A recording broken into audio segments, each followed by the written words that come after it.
झारखंड में पेशा कानून को लेकर सालों से चर्चा हो रही है और सिर्फ चर्चा ही हो रही है। इन तमाम विषयों को लेकर आखिर पेचीदगी क्या है, कहाँ मामला फंसता हुआ दिख रहा है, पेशा कानून से संबंध जो मामले हैं उसकी जानकार हमारे साथ हैं ग्लैंडसन डुंगडुंग सर। उनसे हम जानने की कोशिश करेंगे कि इन तमाम चीज़ों को लेकर। सर, सबसे पहले तो एक सवाल है कि ये पेशा कानून है क्या?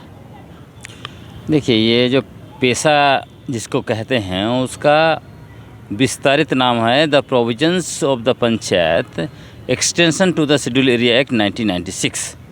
उसको संक्षिप्त में पेशा कहा जाता है।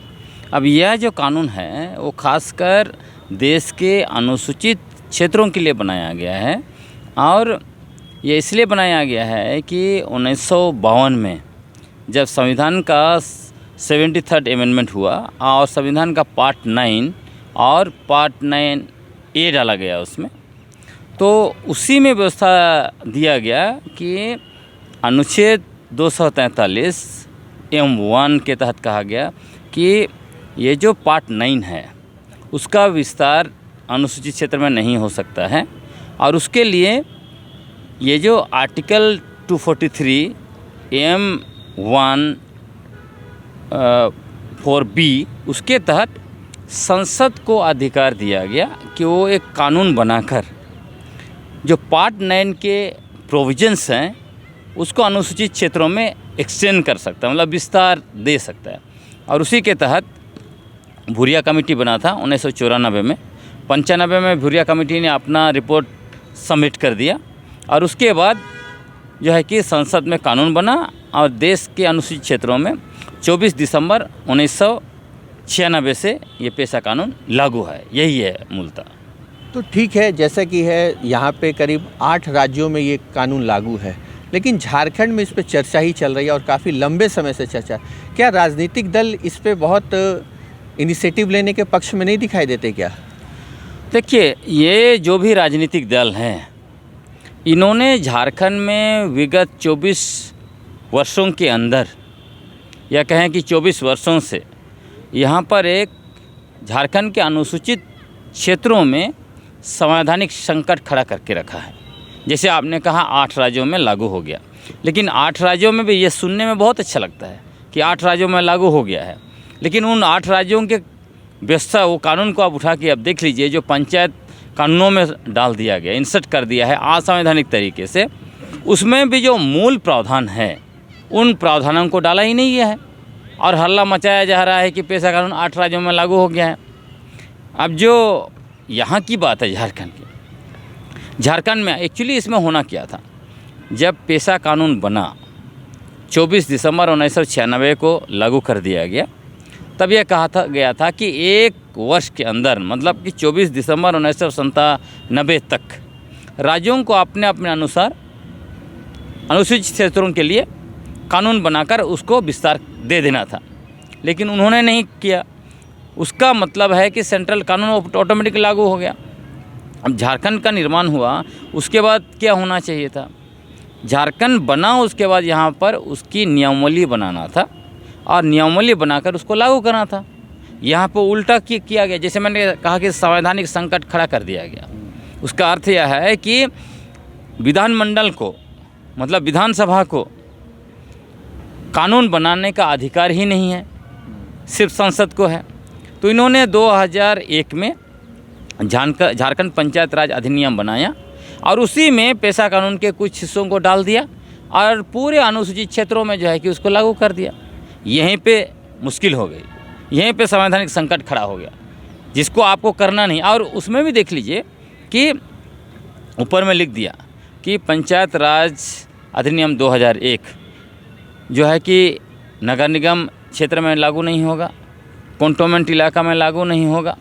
इसका अर्थ क्या है? इसका अर्थ यह है कि झारखंड पंचायत राज अधिनियम के द्वारा देश के महामहिम राष्ट्रपति, उनका भी अधिकार को इन लोगों ने छीन लिया। छीन कैसे लिया?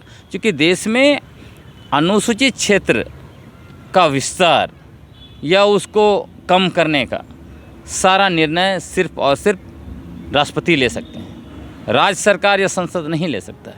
उसके बावजूद देखिए नगर पालिका क्षेत्र को बाहर कर दिया। इसका मतलब यहाँ आपने असंवैधानिक तरीके से अनुसूचित क्षेत्रों को कम कर दिया, आपने महामहिम राष्ट्रपति का हक भी छीन लिया। तो इतना, इसलिए मैंने कहा इतना बड़ा संवैधानिक संकट आपने खड़ा कर दिया। और उसके साथ साथ 2011 में नगर पालिका कानून बना दिया।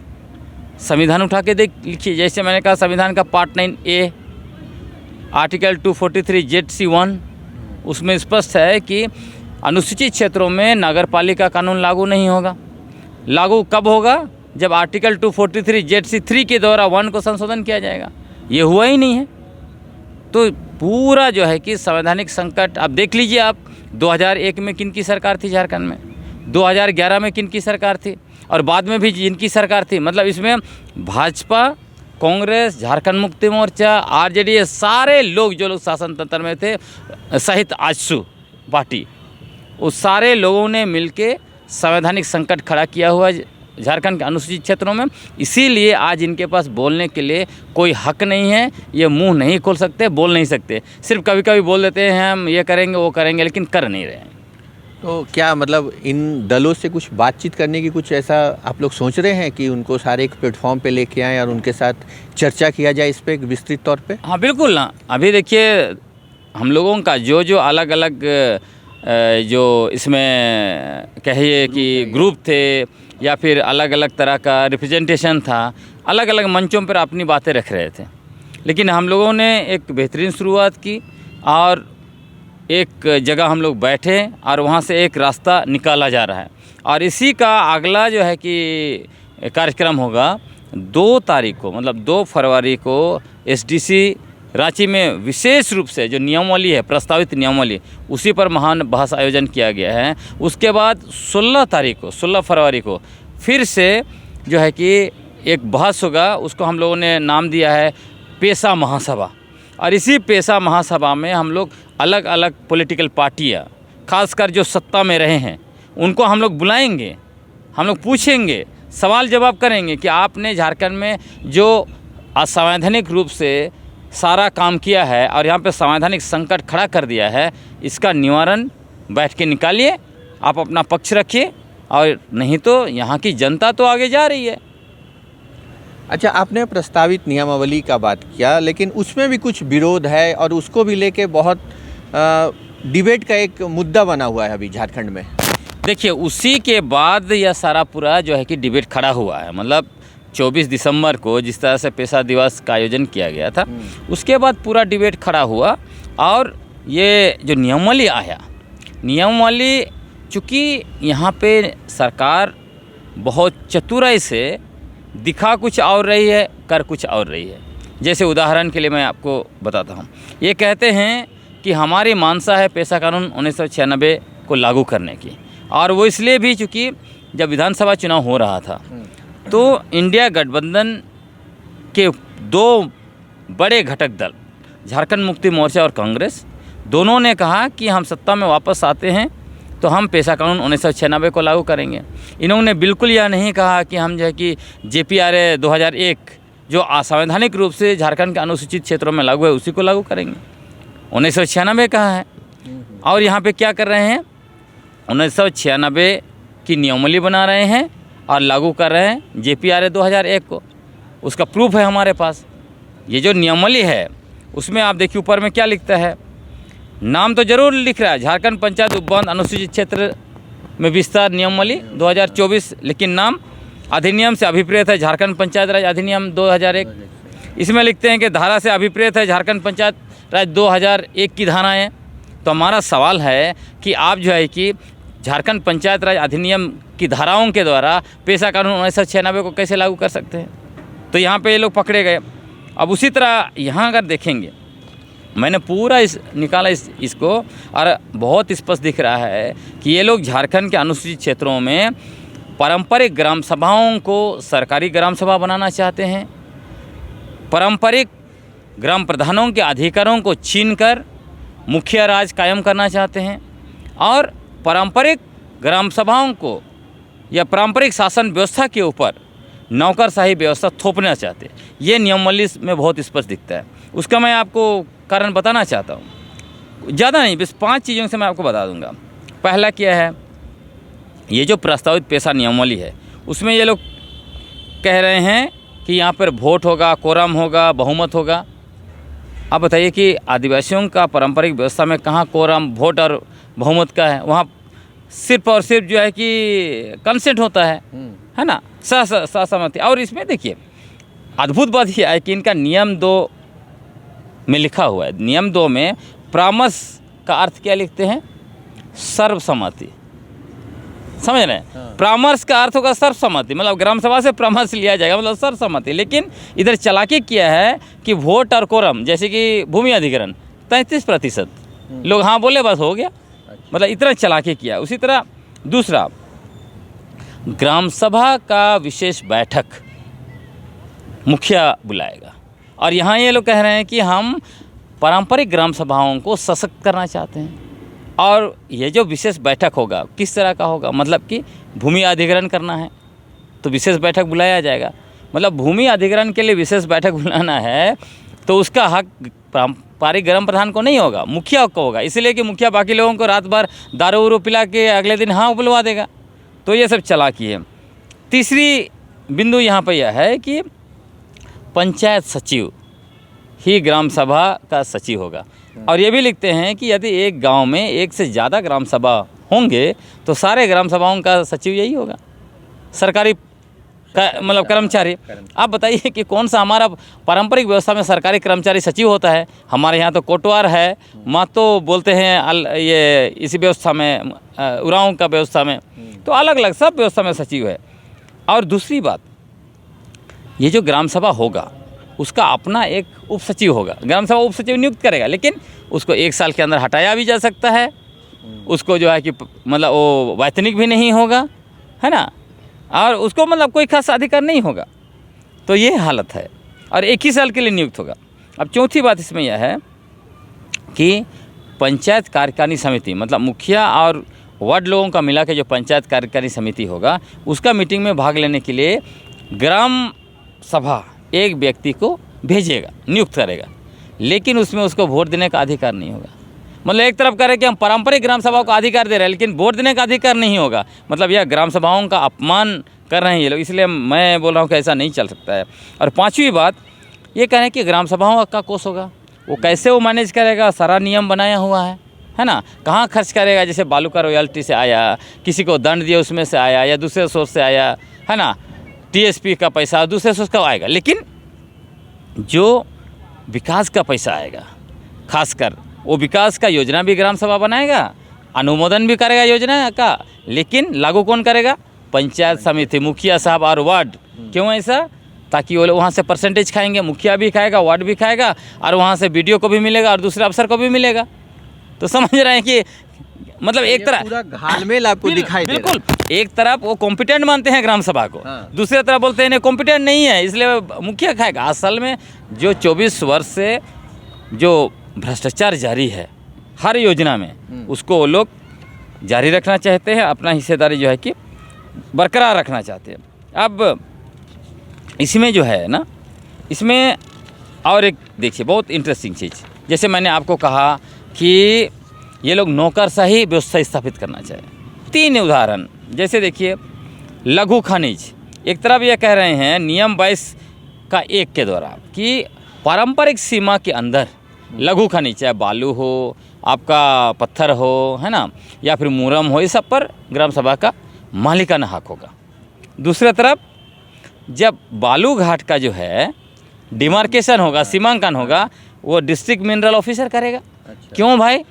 उसके अलावा कैटेगरी 1 का बालू घाट मिलेगा। जब आप कह रहे हैं कि पारंपरिक बाउंड्री के अंदर में सभी लघु खनिज पर ग्राम सभा का अधिकार होगा, फिर इसमें कैटेगरी 1 और 2 कैसे आ गया? मतलब सरकार खुद भी बात बोल रही है और खुद भी अपनी चीज़ों को बिल्कुल। इसीलिए मैं कह रहा हूँ हमारे कुछ पारंपरिक ग्राम प्रधानों को या उसमें और भी दूसरे लोग हैं, उनको ये समझ में नहीं आ रहा है, इसीलिए वो समर्थन कर रहे हैं कुछ लोग। तो मैं कह रहा हूँ कि आँख खोलिए, क्योंकि 24 वर्षों के बाद हम लोग इतिहास बनाने जा रहे हैं।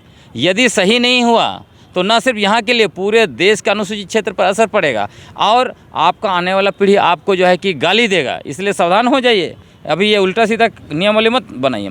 दूसरा, भूमि अधिग्रहण जो होगा उस पर ग्राम सभा की सहमति, और सहमति का मैंने आपको अर्थ बता दिया जो इन्होंने लिखा है। सहमति मतलब परामर्श का मतलब सर्वसम्मति, और यहाँ बोलते हैं 33% होगा। और इसमें भी अगर पहली मीटिंग में कोरम पूरा नहीं होगा तो दूसरा मीटिंग में कोरम का जरूरत नहीं। मतलब 100 में 33 लोग नहीं आए तो अगले बार 10 लोग आएंगे तब भी हो जाएगा। बताइए, देश में बता दीजिए मुझे, सरकारें बनती है तो 50% से ज़्यादा सीट चाहिए।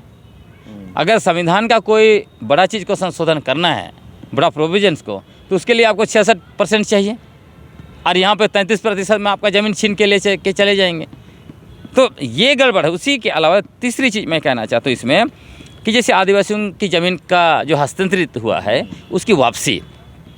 अब उसमें देखिए, इसमें कहता है कि पारंपरिक ग्राम सभा अगर नहीं सका तो डीसी को दे देगा, रिकमेंडेशन कर देगा। और इसमें ये लोग अपीलीय व्यवस्था किया है, और अपील का व्यवस्था है उसमें बाकी सारे मामले में क्या होगा, ग्राम सभा में नहीं हुआ तो ऊपर में जाएगा इसके पास ये उसका सेकेंड लेयर पर जाएगा, है ना, परगनायत के पास। उस पर नहीं हुआ तो पढ़ा राजा के पास जाएगा। और ज़मीन के मामले में ग्राम सभा के पास सीधे डीसी, जो आदिवासियों का ज़मीन लूट में सबसे बड़ा हिस्सेदार है। और उससे भी बड़ा और एक प्रावधान मैं बताता हूँ कैसे ये लोग इस व्यवस्था के द्वारा गांव में पूरा भय, नफरत और आदिवासियों को आपस में लड़वाने का व्यवस्था कर रहे हैं। वो मैं बता रहा हूँ। इसमें जो है नियम 7(2) में ग्राम सभा को अधिकार दिया है कि वो सामूहिक असहयोग मतलब बहिष्कार कर सकता है। सोचिए, डायन वाला मामला में कितने महिलाओं को बहिष्कार कर दिया गया। उसके अलावे देखिएगा यहाँ जो धार्मिक लड़ाई होगा, आपस में लड़ा के बहिष्कार करेंगे। मतलब पूरा गांव में जिस तरह से नफरत फैला है उसको जो है कि इसके द्वारा कोई बड़ी ताकत इसके द्वारा अपना चुनावी राजनीति का गोटी खेल रहा है। और मैं बताता हूँ, जो 2023 में जो जारी किया था 22 का ड्राफ्ट, उसमें यह व्यवस्था नहीं था, नया डाला गया है। इसका मतलब, चूँकि मैं देख भी रहा हूँ कि पंचायत विभाग के बड़े अधिकारी आरएसएस के मंचों पर जा रहे हैं, इसका मतलब स्पष्ट है कि आरएसएस इसके द्वारा अपना एजेंडा को आदिवासियों के बीच डालना चाहता है। और लोकसभा और विधानसभा में जिस तरह से ये हारे हैं तो इनको लगता है कि इनको वापस आना है तो आदिवासियों को आपस में सरना ईसाई के नाम पर लड़वाओ, ये लोग लड़ मरेंगे, इनका जल जंगल ज़मीन भी लो, इनको आदिवासी बोलना छुड़वा के वनवासी डालो, इनको उनका सरना धर्म को ख़त्म करो और उनको बोलो तुम हिंदू हो, और उसके बाद इनको लड़वा के सत्ता में भी जाओ। यही खेल है। तो इसलिए आदिवासियों को इसको समझना पड़ेगा। अच्छा, ये एक बड़ा सवाल उठता है कि अगर ये कानून लागू होता है तो आदिवासियों के लिए कितना हितकर और उनके विकास में कितना मतलब ये कारगर साबित होगा? बिल्कुल कारगर साबित होगा। क्योंकि आप उदाहरण के लिए देखिए, जैसे रांची में पूरा रांची जिला काम कर रहा है। रांची जिला में खबर आता है कि बहुत सारे क्रशर, कभी 40 क्रशर, 5 मतलब स्टोन क्रशर इलीगल चल रहा है। सोचिए, बगल में डीसी ऑफिस है, पूरा प्रशासन है, हर ब्लॉक में प्रशासन है, गांव तक प्रशासन है, उनको नहीं पता है। थाना एकदम नज़दीक है। इसका मतलब है कि जो पहाड़ों में जो पत्थरों को कोड़ा जा रहा है, चट्टानों को पत्थर में या स्टोन चिप्स में बदला जा रहा है, उससे वहाँ से पैसा जो आ रहा है, सारे नौकरशाह, चाहे आपका लोअर ब्यूरोक्रेसी का या अपर ब्यूरोक्रेसी का, तो वो सारा पैसा कहाँ जाएगा? ग्राम सभा को रॉयल्टी मिलेगा, बालू का उनको रॉयल्टी मिलेगा, है ना। उसके बाद डिस्ट्रिक्ट मिनरल फाउंडेशन ट्रस्ट, उसका पैसा आपको मैं बताता हूँ कि रांची का डीसी ने उस पैसे से अपने लिए मैगलुक्सीगंज में डंगबंगला बना दिया। उसी तरह बोकारो का डीसी 1 करोड़ 8 लाख रुपये को खर्च किया कहाँ? 24 ओपन जिम, जैसे ऐसे पार्क में छोटा छोटा जिम मतलब 24 जगह बना दिया, 1 करोड़ गया। उसी तरह गुमला का डीसी मैंने सुना करोड़ों का जो है कि ये लाइब्रेरी बनाया। चतरा का डीसी कहीं टॉयलेट तो कहीं अपना ऑफिस का फर्नीचर खरीद रहा है, उसमें भी 1.25 करोड़ रुपया खर्च कर दिया। आप बताइए, ये पैसा किसको मिलना था?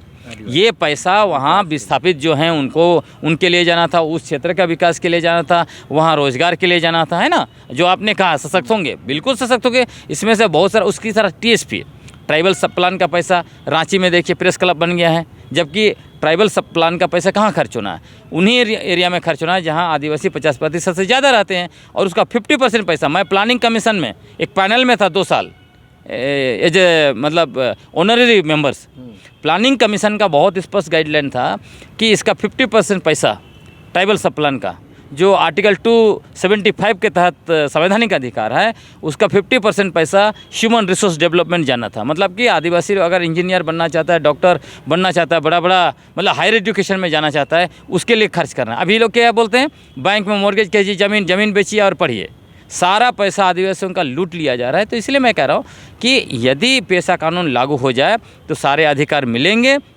और हमारा स्पष्ट है कि देश के 8 राज्यों में कहा जाता है लागू किया गया है, लेकिन कहीं भी जो है पेशा कानून के 23 प्रावधानों को एज इट इज लागू नहीं किया गया है, बल्कि उनके बड़े बड़े मतलब प्रावधान, जैसे भूमि अधिग्रहण में ग्राम सभा का कंसेंट, चाहे आदिवासी ज़मीन की वापसी का मसला है, या फिर लघु खनिज में अधिकार है ग्राम सभा का, इन सारे चीज़ों को निकाल दिया गया है और खाली ढकोसले ऊपर में पेशा कानून लगा के लागू कर दिया गया। यहाँ भी वही कोशिश हो रही थी। इसलिए हम लोग का बहुत स्पष्ट मांग है, आदिवासी क्षेत्र सुरक्षा परिषद बिल्कुल बड़ा आंदोलन के मूड में है। हम पेशा उल्लंघन करेंगे कि यहाँ पर झारखंड में दूसरे राज्यों जैसा नहीं चलेगा। यहाँ पर आपको नियमावली जो है बन रहा है वो पेशा कानून 1996 के 23 प्रावधानों को उस नियमावली में डालना पड़ेगा और पेशा कानून को एज इट इज लागू करना पड़ेगा। इससे नीचे इसी से किसी प्रकार समझौता नहीं होगा। और इस लड़ाई में यह भी दिख जाएगा कि कौन कौन आदिवासी लोग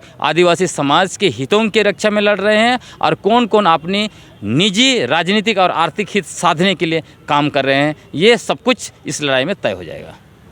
तो ये थे हमारे साथ ग्लैंडसन डुंगडुंग साहब, जिन्होंने सीधे तौर पे पेशा की बारीकियों को बताया और किस तरह से इसमें बहुत तरह से घालमेल हो रहा है उनकी भी जानकारी उन्होंने दिया।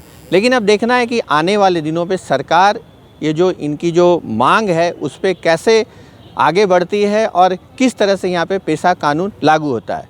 सहयोगी आमिर सुहेल के साथ संजीव सिन्हा, समाचार प्लस, रांची।